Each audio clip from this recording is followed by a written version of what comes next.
Fatkeqësisht situata me ndotjen e ajrit, posaçërisht në periudhën tetor-mars, po përsëritet gati çdo vit në Kosovë, posaçërisht në këtë pjesën e cila mbulon Prishtinën, Fosh Kosovën, Obiliqin, e cila është pjesa më e industrializuar ose ku them është gati mbipopulluar, edhe sasia e njerëzve të cilët veprojnë, punojnë, udhtojnë është më e madhe.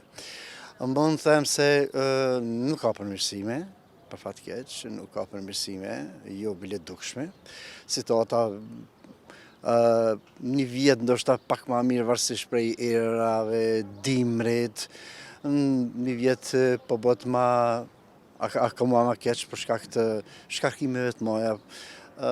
Deri para një kohe, kur thon para një kohe, mund plas deri pa 20-25 vjet, ndoshta 30, Keku ka qenë dot si kryesori i arit. Tani ma Keku, bashkë me Kekun e kem trafikun urban, i cili është një dot shumë i madh. Vetëm në Prishtinë hin më në mëngjes mbi 30.000-40.000 makina, plus nëse ja shtojmë edhe makinat e Prishtinës, keni parasysh çfarë shkarkime të mëdha të bën. Po flas kryesisht për oksidet sulfurit, oksidet e nitrogjenit, po flas për PM2.5, dhe më thënë partikulormeters edhe PM10, të cilët janë shumë dashur për shëndetin.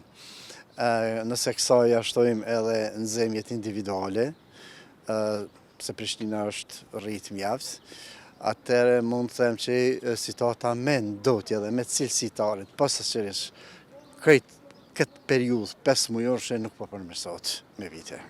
Po ndvarën shumë aspekte. Nëse në të ardhmen punohet më shumë në shkarkimin e trafikut nga qendra me bypassa, nëse popullata e madhe, po flas për Prishtinën, pjesa mbi 60% kyçet në termokos edhe nuk përdor nxemje individuale, edhe nëse përdoren industrit, i përdoren elektrofilterat, mund presin përmirësim të ajrit. Në të kundërtën, situata do të vazhdojë njëjtë. Tash në vendin e 46, s'di çka them, ka herë po jem ala më lart, ka herë po bim më poshtë, edhe ajo po varet edhe si po është dimri, edhe nga furnizimi i popullatës e tjerë. Kështu që me një fjalë, ka vite, mund të them, përmi 15-20 vite, situata në këtë periudhë nuk ka përmirësime.